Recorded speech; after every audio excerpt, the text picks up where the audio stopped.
I'm Pam Robinson, and thank you for tuning in to day 4 of the Vine Daily.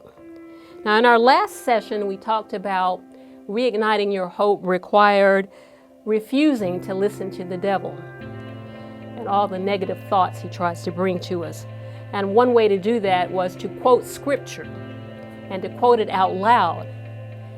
One thing about it, it's much easier to quote scripture or even positive things out of our mouths when we remember what God has done for us before. So let us remember, and that brings us to today's point, the first point for today that is to remember or rehearse past victories. And when we do that, what that does is it makes us see there are possibilities that maybe we hadn't thought about. And it gives us encouragement. It reignites our hope. Now, a Bible personality who remembered past victories was David, the shepherd boy.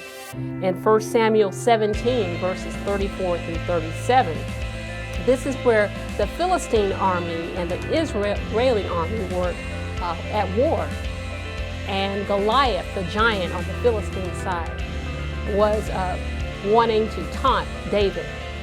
But David spoke with King Saul and said, "This is why you should let me fight Goliath." Verse 36, David said, "Thy servant slew both the lion and the bear, and this uncircumcised Philistine shall be as one of them, seeing he hath defied the armies of the living God." So what we should do in order to reignite our hope is to remember what God has done for us before. David, even though the odds were against him, knew how big his God was. And therefore, although the odds were against him, he remembered that God was bigger. So when we have the odds against us, let us know that if God be for us, who can be against us? So remember, if God gave you the victory before, He can do it again. Be sure to listen in tomorrow for the last 2 points about how to reignite your hope.